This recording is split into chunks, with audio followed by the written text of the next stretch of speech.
yoba param mana, manastu para buddhir, ya buddhi paratastu sta. Translation: the working sense are superior to dull matter. Mind is higher than the senses.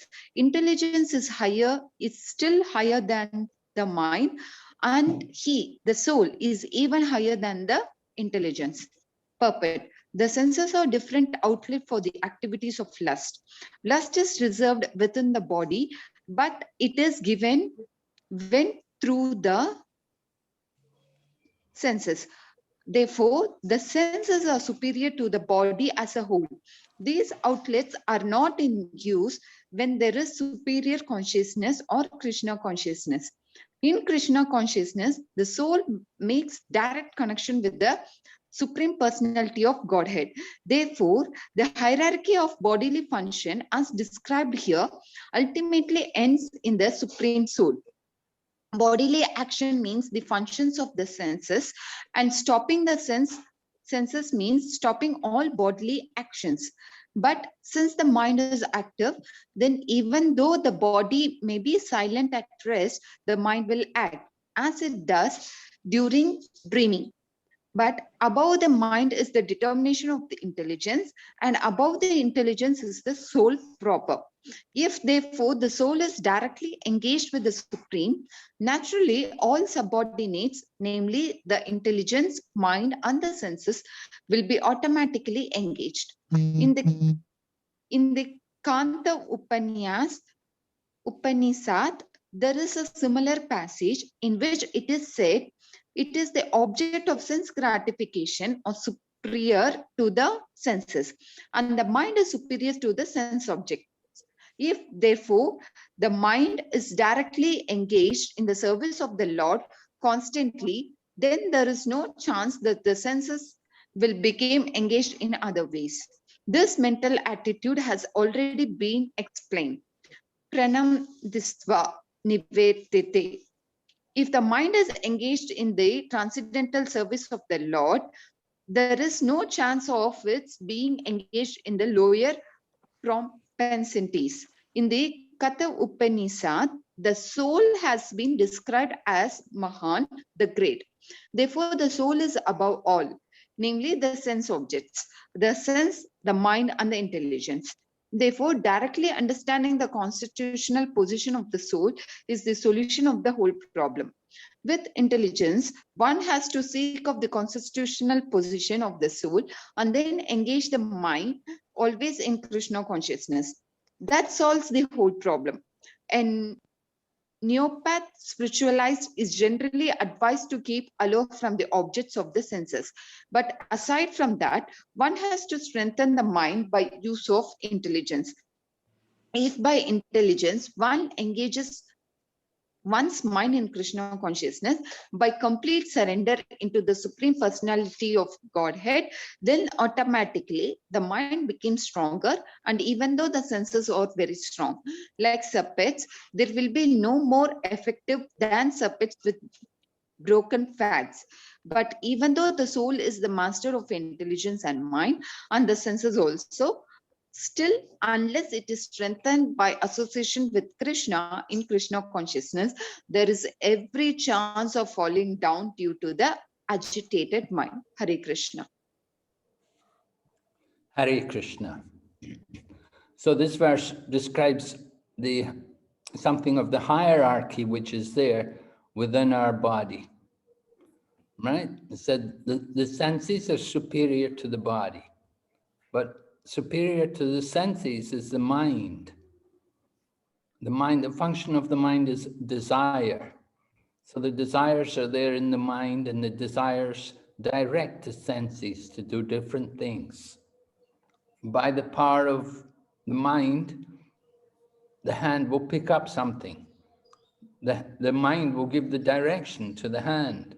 The mind gives direction to the legs. It's all coming from the mind. The different movements of the senses are originating from the mind. And higher than the mind is the intelligence. Intelligence will tell us what we should be doing and what we shouldn't do. The intelligence tells us, don't eat that.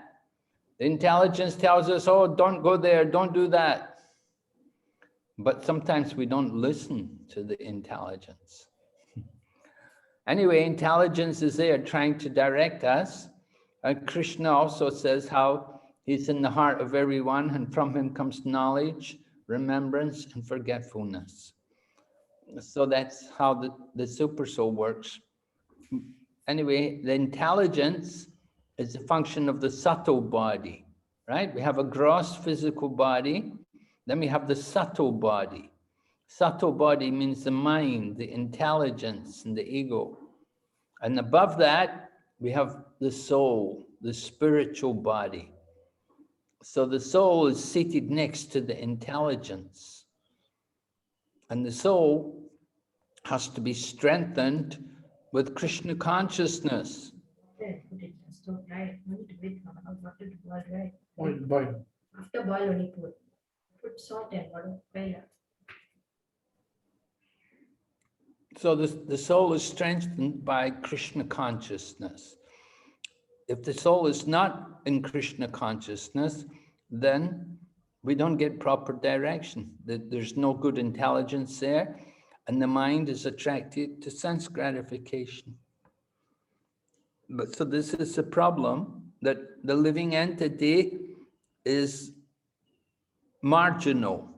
That we can either be in the material energy or in the spiritual energy. We have that freedom, we have that choice. It's up to us which way we want to be, which side we want to be in. Just like you're in Switzerland, but you can also go to France.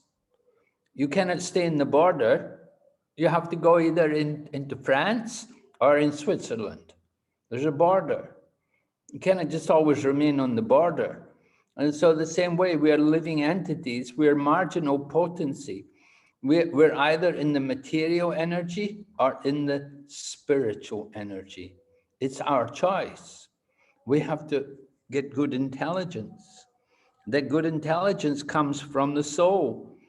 If the soul is properly directed by hearing Bhagavad Gita and by chanting the holy name, if we get proper instruction from the teachers, then we know what we should be doing.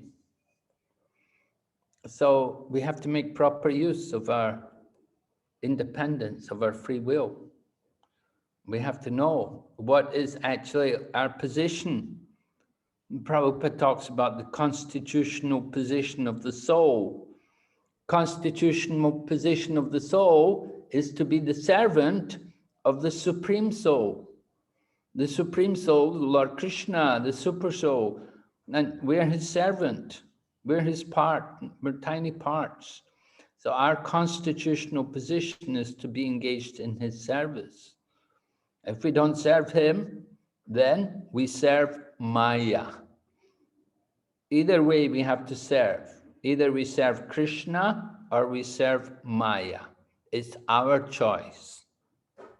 When you serve Maya, then you get a hard time. You get a lot of problems, a lot of trouble. But when you serve Krishna, you get a lot of bliss. You get a lot of nectar. Is it clear? Any questions?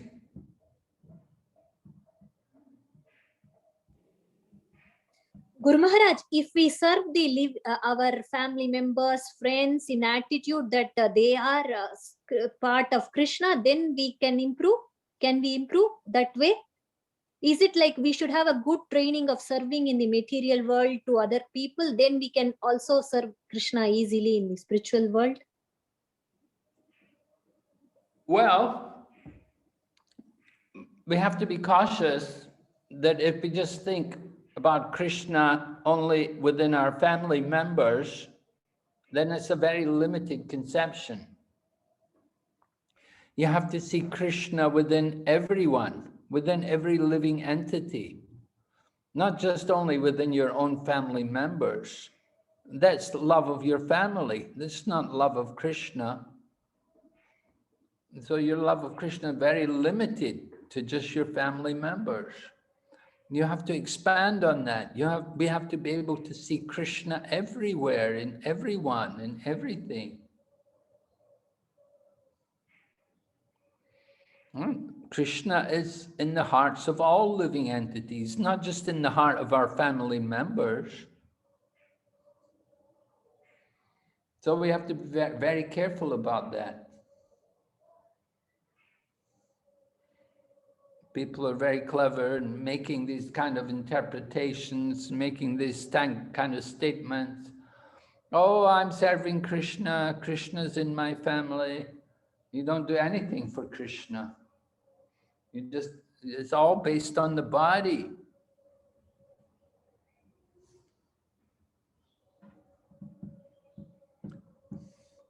So we have to overcome this bodily conception of life. And the bodily conception of life is we identify. We're thinking, I am the body, and we're thinking, these are my family members. This is my wife, these are my children, this is my parents, my in-laws, my relatives. It's all bodily conception. So this is like the animals. The animals have the same affection for their family members. We have to expand the consciousness. We have to see Krishna in everyone, in everything.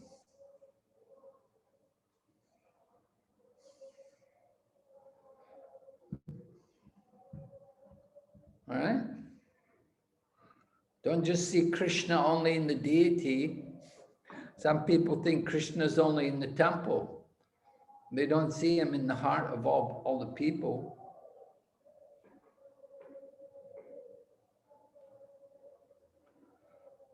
So this is another kind of skin disease. We're identifying with the body and the things in relation to the body. My family, my relatives, all the bodily relationships. So it causes a lot of trouble.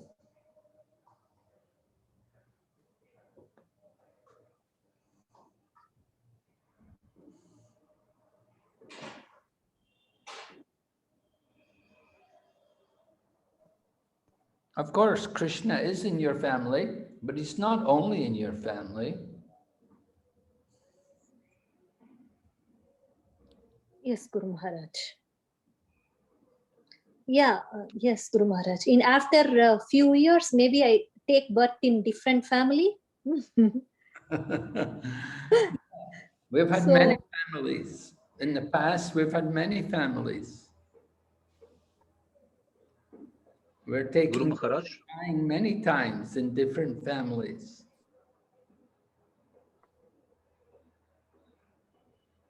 We've had many mothers and fathers. We've had many children.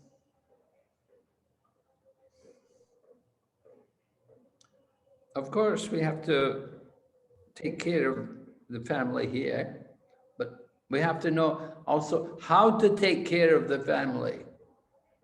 It's not just only eating and sleeping and mating and defending. And taking care of them, you have to think about their spiritual welfare.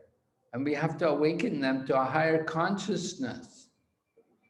So it's important for them to also hear spiritual knowledge like Bhagavad Gita and to understand about the soul and the difference between the body and the soul.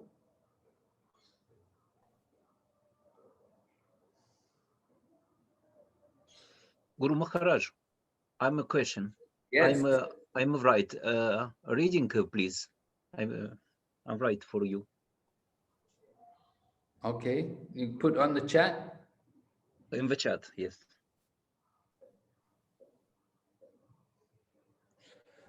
Okay. So, there's a question on the chat here. Oh. When you have sex, children are born.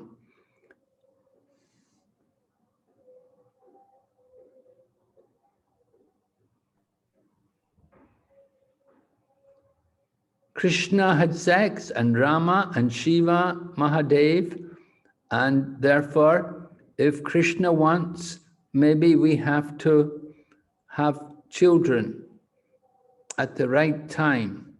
And when it is time to improve spiritual qualities, we have to stop having sex. Is that right or not?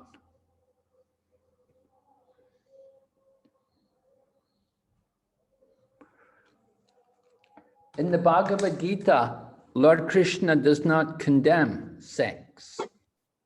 Lord Krishna explains in the Bhagavad Gita, he says, Dharma Barude Bhuteshu Kamosmi Bharatarsabha. Chapter 10, Lord Krishna said, I am that sex which is not against religious principles. So Krishna himself becomes the act of sex when it's done in the proper way, which is according to religious principles. And the religious principles means it's done with the intention of conceiving a child. So you have to understand there's proper use of sex. First of all, one should be married and situated in married life, and then one should desire to produce children, to have a child.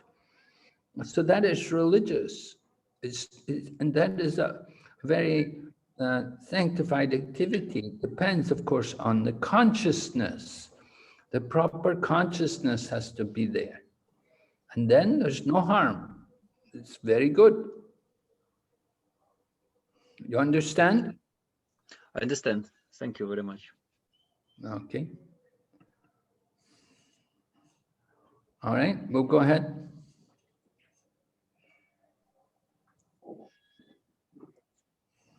Fernando Prabhu, can you please read 3.43? Sure, Mataji, sure. Thank you, Prabhu. Evam budhe param budva samstabhyat manam atmanaha jai satrum baho baho kamarupam durashadam. Translation. Thus, knowing oneself to be transcendental to the material senses, mind, and intelligence, all might-armed Arjuna, one should stead the mind by deliberate spiritual intelligence, Krishna consciousness, and thus, by spiritual strength, conquer this insaciable enemy known as lust. Purport. This third chapter of the Bhagavad Gita is conclusively directive to Krishna consciousness by knowing oneself as the eternal servitor of the Supreme Personality of Godhead, without considering impersonal voidness the ultimate end. In the material existence of life, one is certainly influenced by propensities for lust and desire for dominating the resource of material nature. Desire for overlording and for sense gratification is the greatest enemy of the conditioned soul. But by the strength of Krishna consciousness, one can control the material senses, the mind, and the intelligence. One may not give up work and prescribed duties all of a sudden, but by gradually developing Krishna consciousness, one can be situated in a transcendental position without being influenced by the material senses and the mind. By steady intelligence direct toward one's pure identity. This is the sum total of this chapter. In the immature stage of material existence, philosophical speculations and artificial attempts to control the senses by the so-called practice of yogic postures can never help a man towards spiritual life. He must be trained in Krishna consciousness by higher intelligence. Thus end the Bhaktivedanta purports to the third chapter of the Srimad Bhagavad Gita in the matter of Karma Yoga, or the discharge of one's prescribed duty in Krishna consciousness. So now Lord Krishna is concluding his answer to Arjuna about this very important question.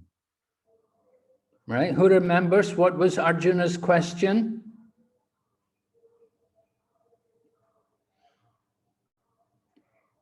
Anyone remember? Arjuna asked the question several verses ago. He wanted to know. Anyone can remember? Why people commit sins? Hare Krishna. Yeah, who's answering? Kirtida Devidasi, Hare Krishna Maharaj. My obeisance all goes to Shri Prabhupada. Hare Krishna. Yeah, what is your answer again? Why do people commit sins? What Why power do people commit sin? influence on people? Yes, and Arjuna added a little more. He said, even unwilling, as if engaged by force, right? So that was Arjuna's question. And what was Krishna's answer? Do you remember? But for the last makes people commit. Why do people commit sins? What's the answer? The last? Lust. Yes, lust. Very good. And where is the lust? Where is it found?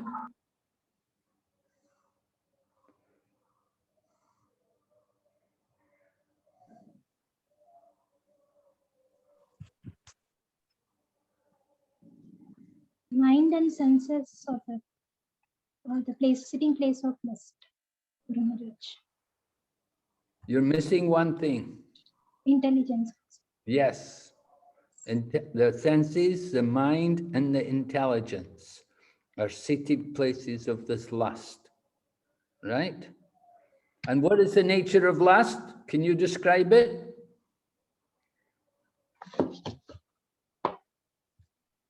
Tell me something about the nature of this lust. Lust will not get satisfied, Guru Maharaj. It is like itching. Never satisfied, right? Never satisfied. Something else? It is like itching. As we go on to the lust, it will again grow. The lust will never get fulfilled. Sorry, I'm not able to understand your voice. Could you speak a bit clearer? It is like itching, Guru Maharaj. Like as we itch, the itching sense develops. It grows. It never fulfills itching sensation. So it is lust is like that. Okay, it's like some irritation in the skin. The scratching doesn't help it anything.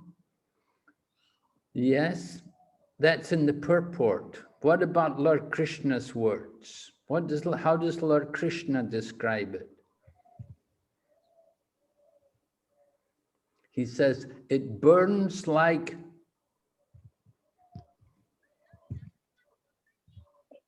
forest fire. It like burns a fire, forest fire. right? Burns like fire, right? Burns like a fire. Yes, what, Prabhu? Burns like a fire, never satisfied, and it's the all-devouring sinful enemy. It's a sinful enemy. So now, how do we conquer over it? By practicing Krishna conscious and having a habits of sadhana. Okay, yes. What did Krishna say, actually? Regulating the senses. Regulating the senses, yes. And cultivating spiritual intelligence. And by spiritual strength, we can conquer the enemy lust. How do we know if we have spiritual strength? How will we know? Give an example.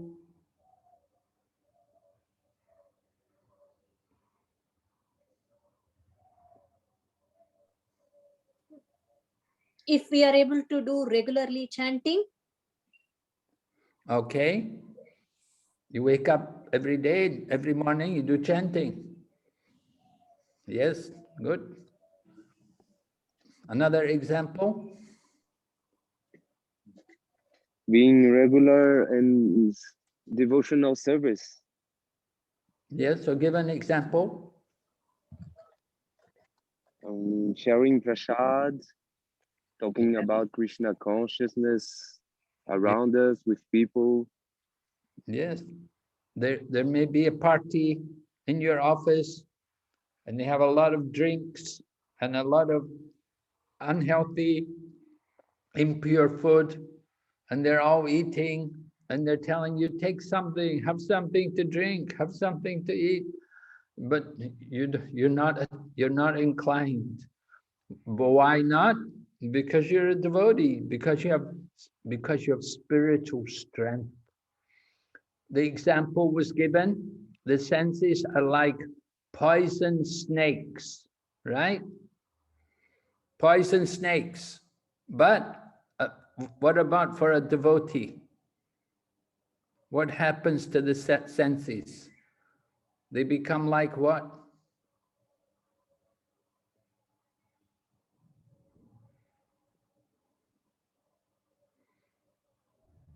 You take out the poison from the snakes, then it becomes Yeah, you take out the poison fang from the snake. So the snake is harmless. Or you have a pipe, you have the man play the pipe, and the snake charmer is there, and he's playing his pipe, and he's controlling the snakes by playing his pipe. He has them controlled by his pipe playing. Yes. So this way we keep the senses always controlled. This is higher intelligence. We have to be trained in Krishna consciousness, in higher intelligence. There's lower intelligence and higher intelligence. What's lower intelligence?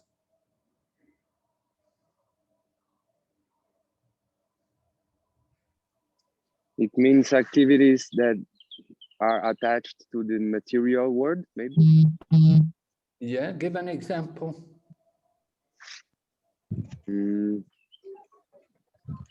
Eating, sleeping. Yes, right. Yeah. Eating, eat anything and everything. These things, yeah. People, they don't have higher intelligence. Their intelligence is on the level of the animal. Eating, watching TV, yeah. yes, wasting their time watching television, mundane things. Nothing to do with Krishna. Nothing to do with self-realization.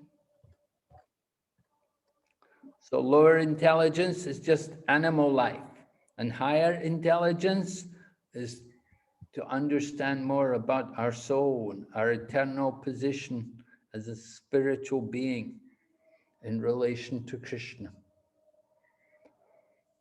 All right? Any questions? Everyone's got this clear now? Yes, Guru Maharaj. Very clear. The third chapter of Bhagavad Gita is completed today. Wonderful. We're Hari going. Bol. Thank you, Guru Maharaj. Thanks to you. No.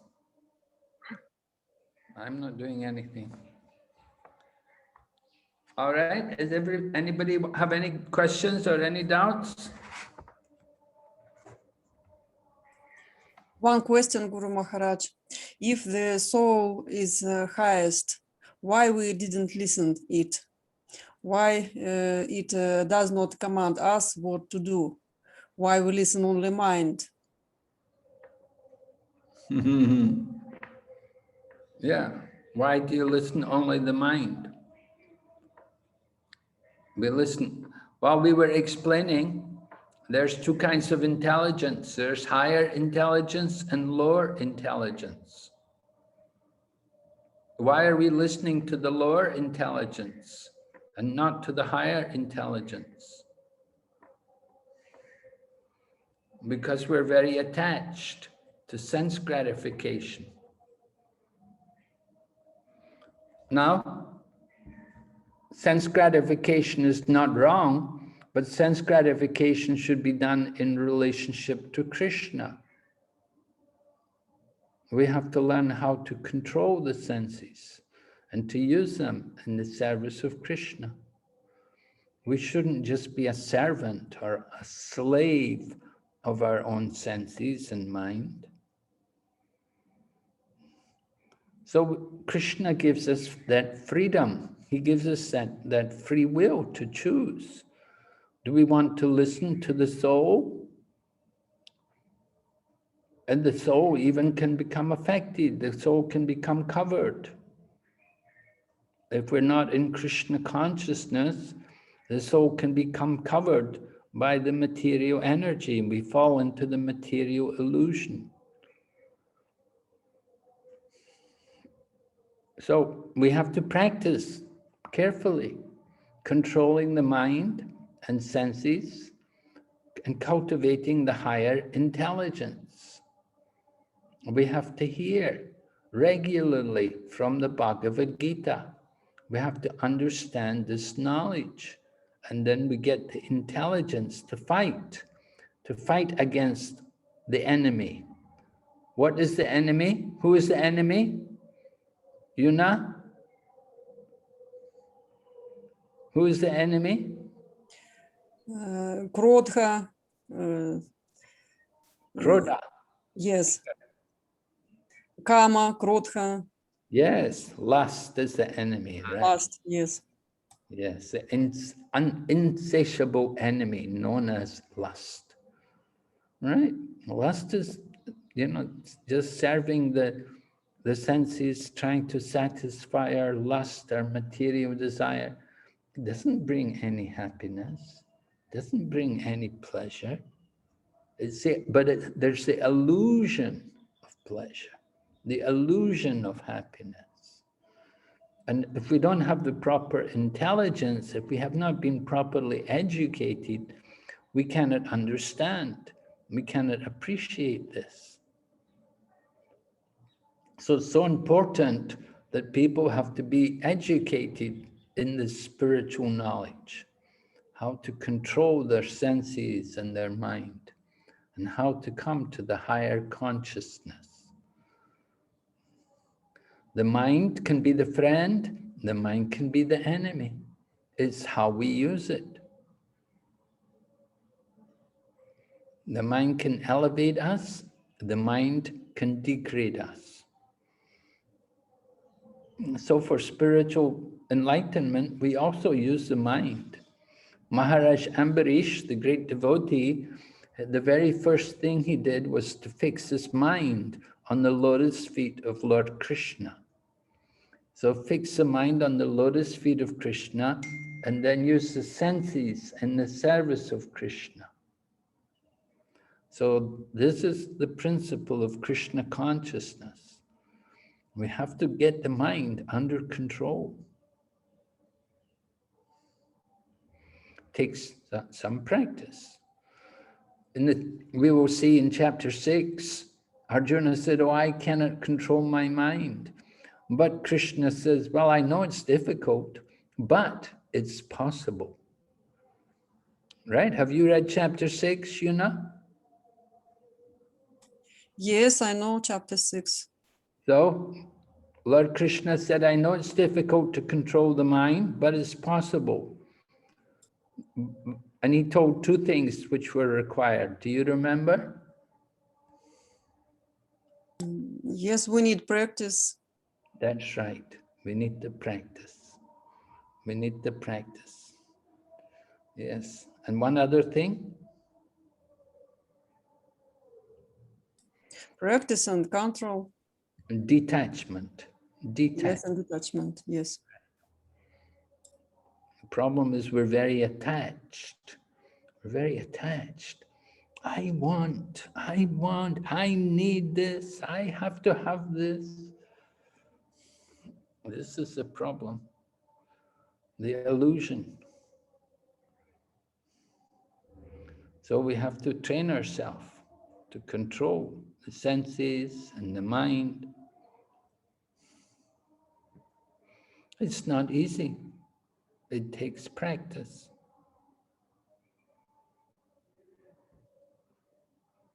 Remember, we've been in the material world a long time. We've had many bodies. We don't remember. Somehow, by some good fortune, we've come in contact with the spiritual knowledge. So it's a great awakening for us.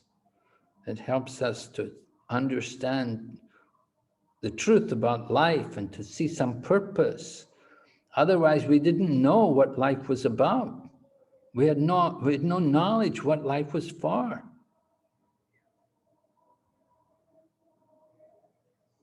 And we were drifting aimlessly and suffering and trying to enjoy, trying to satisfy our senses, trying to serve our lust, and becoming greedy and angry all the time. We were never happy. But then somehow, by some good fortune, we meet the devotees and we get some Krishna consciousness. And so it's a big change in our life.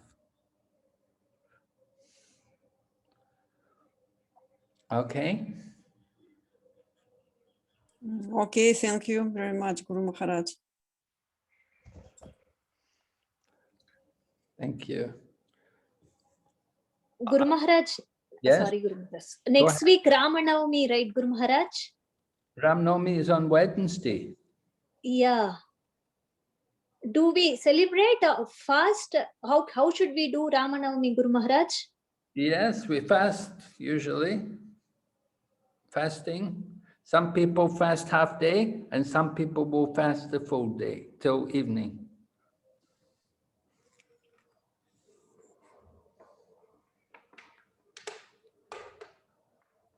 It's up to you. I think most temples, they only fast a half a day. But some people do fast up until the evening and they will take Ekadasi Prasadam because it's the appearance day of Lord Rama, and Lord Rama is Vishnu Tattva. He's a form of Lord Vishnu. And so it's recommended we shouldn't eat grains on the appearance day of Lord Vishnu. Oh, okay, Guru Maharaj. Because I remember we in India, we always celebrated eating lot of grains on the appearances day. Mm. Yeah, well, it's true, you know, most temples, they also serve grains because it's not so easy for them to organize Ekadasi Prasadam for everyone. That's a problem. It's really a term that because of management difficulties. If you have many people coming to the temple and they're all taking prasadam, it's difficult to prepare a lot of Ekadasi prasadam. But if they're using grains, it's not so difficult. So it's customary that in our Krishna consciousness movement, at least, we have only 3 festivals where we don't eat grains, and that is one is Gaur Purnima, and one is Janmastami, and the other one is Nisringa Chaturdasi. So those 3 festivals, they observe they will take only Ekadasi Prasadam on those days. Gaur Purnima is fasting, of course, till moonrise in the evening. Nisringa Chaturdasi is fasting until sunset, and Janmastami is fasting until midnight. But on all those 3 occasions, then we will take only Ekadasi Prasadam. However, there are many people on the appearance day of Vishnu Tattva, and Lord Rama is also Vishnu Tattva, and they will not take grains. So if you like to do that, you can, it's very nice. But it's not compulsory. Okay, Guru Maharaj. is it like on Egadesi, the Papa, the sin is residing in the grains. But is there a concept for this appearance day also? Why we are not taking grains, Guru Maharaj? Well, I just explained that because he's Vishnu Tattva, because he's Lord Vishnu. So in honor of the appearance day of Lord Vishnu, that it said, but we should observe fasting from grain. Fasting. Yeah, yes, Guru Maharaj. Yeah, now it's more clear, Guru Maharaj. Lord Rama, now I'm not sure what time he actually appears at. Does he appear at noon or does he appear in the evening? I think probably he appears in the midday. I'm not sure. But, you know, just like Lord Chaitanya, his appearance was at the, you know, in the evening. And Lord Nrsingadev, his appearance was in the evening. And then Lord Krishna, he appears at midnight. So we would observe fasting until after his appearance. So for Lord Rama, I think, I'm not sure when he appears, but anyway, Prabhupada gave some instruction. There were some different instructions, you know.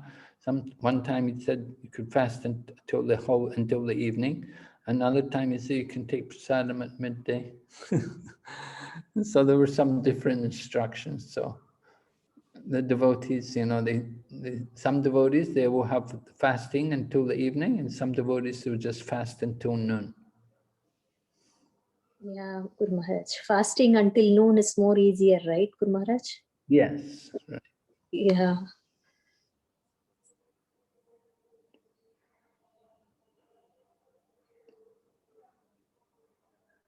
Mm. All right. So will we go on to the 4th chapter, or will we chant around now, or what? As you wish, Guru Maharaj. Maybe we should, yeah, anything is fine for me, for us. It's 12, yeah, Guru Maharaj. It's 12:15, yeah, 12:15, yeah. Do we have time to do another verse? Yes, Guru Maharaj. Maybe we can start the 4th chapter. Okay, go ahead.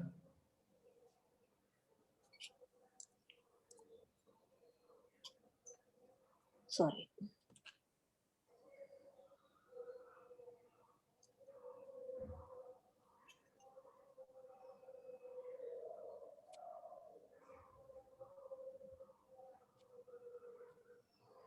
Fourth chapter, Transcendental Knowledge. Tanmay Prabhu, can you please read 4.1? Sure, Mataji. Thank you, Prabhu. Sri Bhagavan Uvacha Imam Vivasvate Yogyam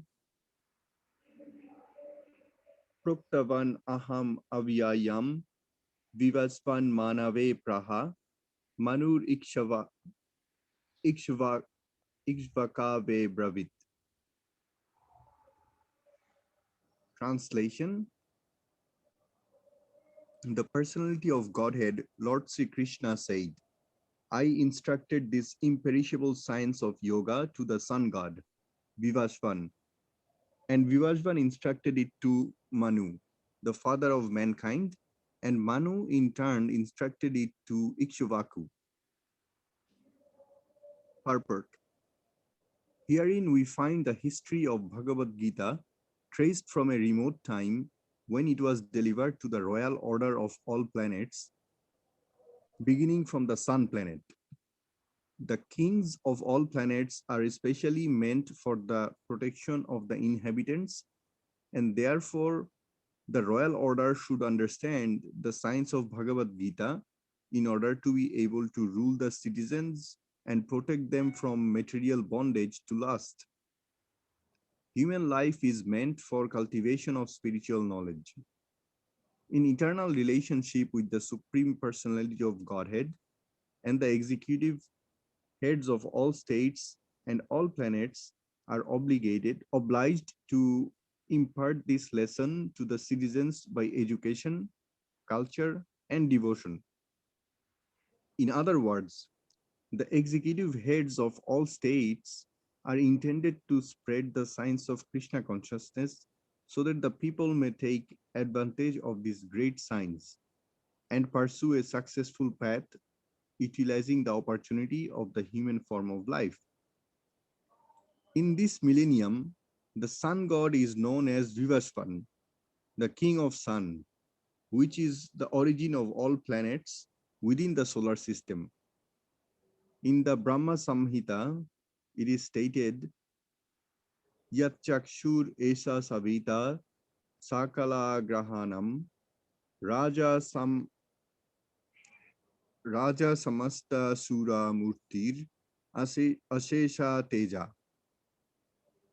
yash yagnaya brahmati sambrata kala chakro govindam adipurusham tamaham bhajami.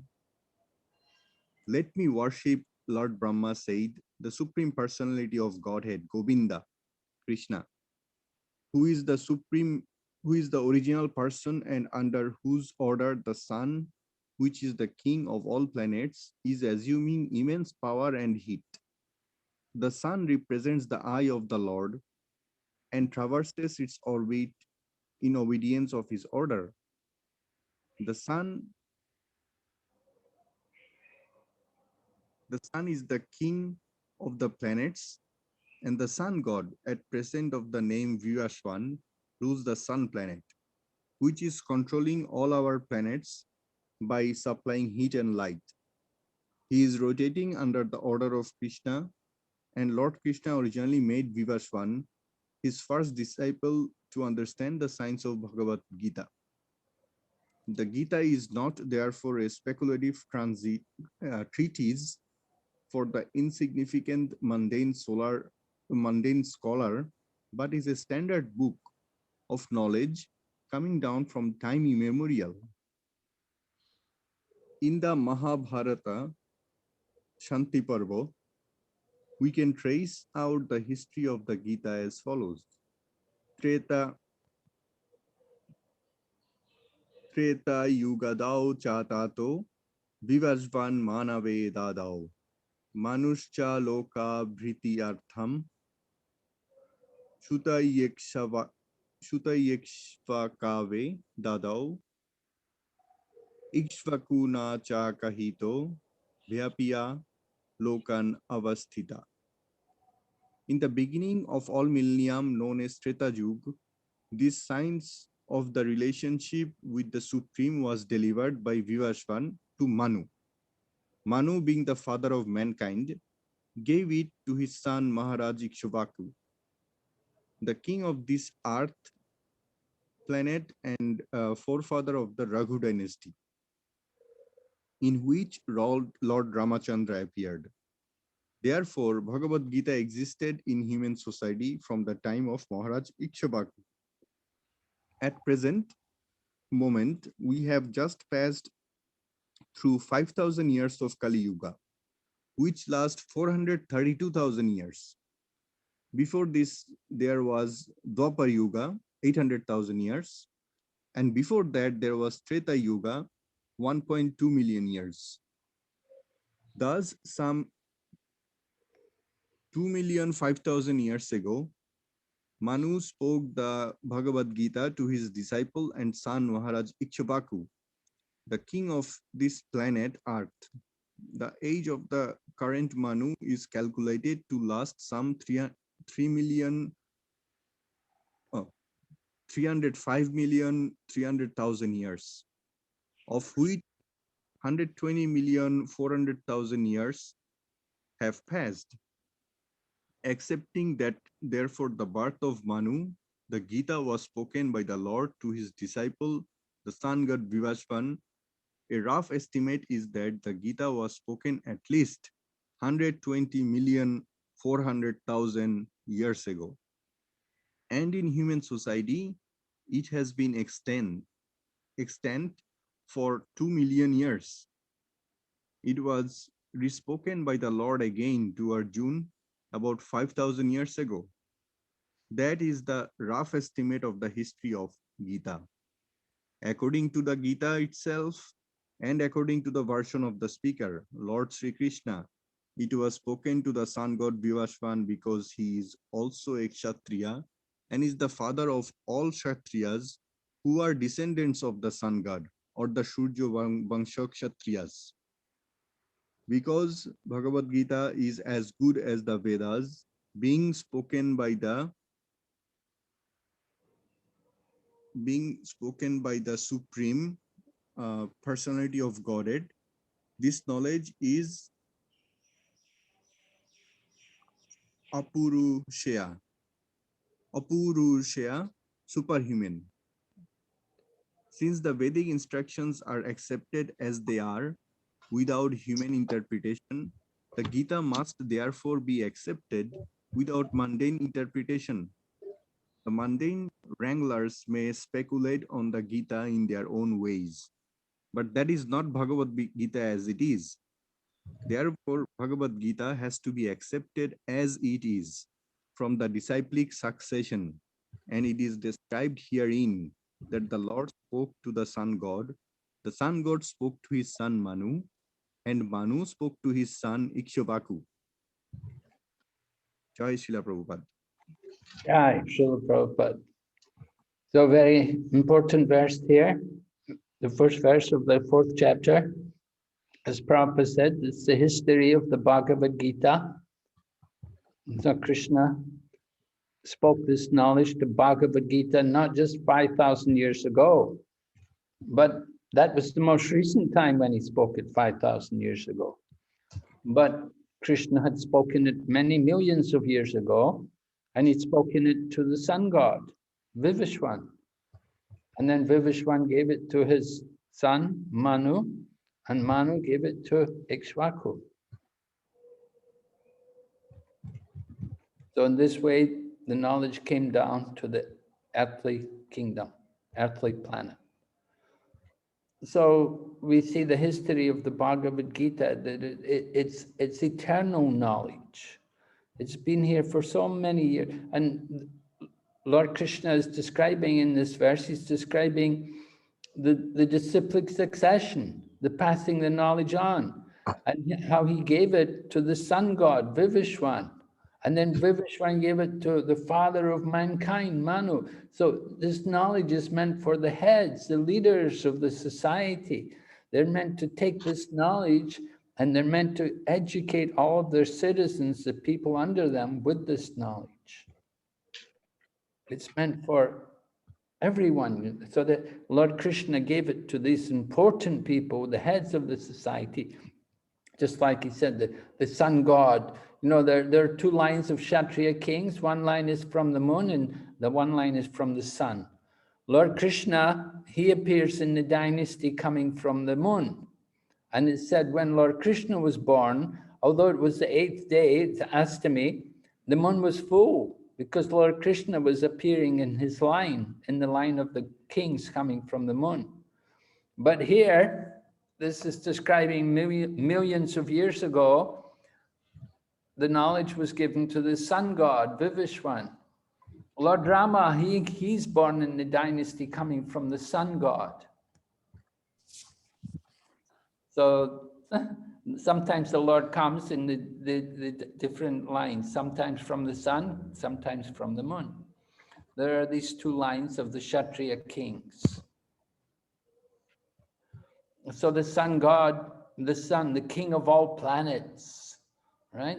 The sun is like the eye of the universe. Without the sun, we cannot see anything. We cannot see anything without the sun. So the sun is the eye for all of us. So it has such an important position. So the king of the sun god, Vivishwan, is a very important person in the universe. And Lord Krishna gave him the knowledge of the yoga and instructed him. And then he passed it on to Manu, the father of mankind. So this is how the knowledge was delivered in the line of disciplic succession.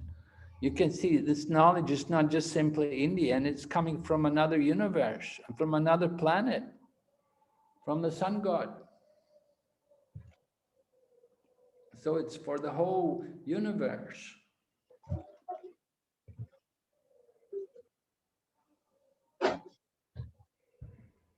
Any questions?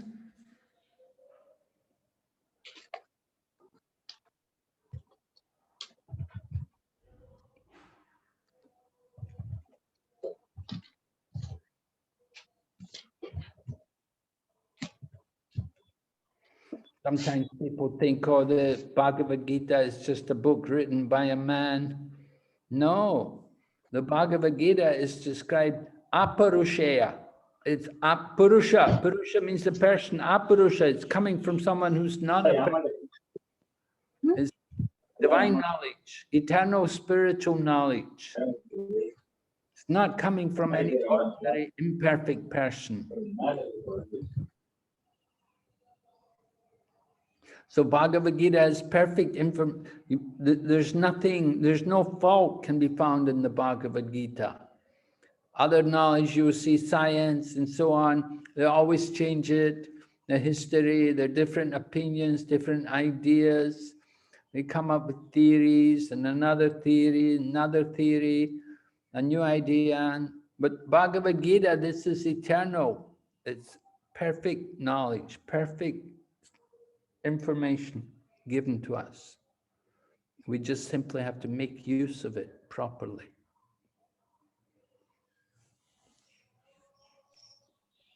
Guru Maharaj, I have heard people telling because it was written 5,000 years ago, now it's in Kali Yuga, sometimes some things are not applicable from Bhagavad Gita because now the time has changed and people have changed.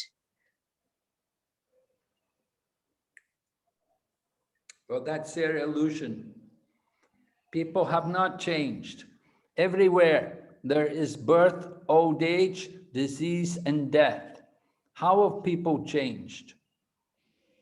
The same problems are there. The problem of birth, old age, disease, and death. These are the problems. These things have not changed. The miseries of life are still there.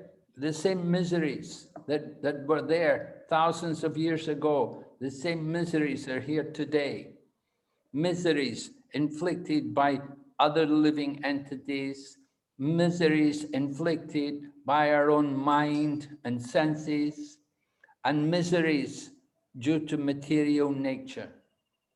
The same problems are there for everyone, whether 5,000 or 5 billion years ago. It hasn't changed. The same things are there, the same problems. In what way have we changed? Show me what would be changed. Oh, we've become lazier. We've become more animalistic. We've become dirtier. We've become more sinful. Yes, but we haven't really changed. The same problems are there. Yes, Guru Maharaj.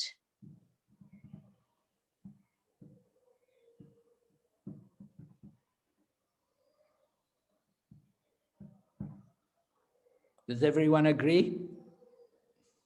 Nobody disagree? Everyone accept? Yes, Guru Maharaj. Problems are there?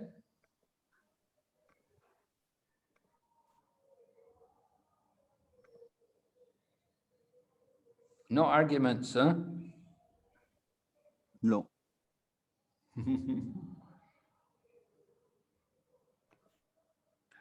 All right. So then we will chant Hare Krishna now. Yes, Guru Maharaj.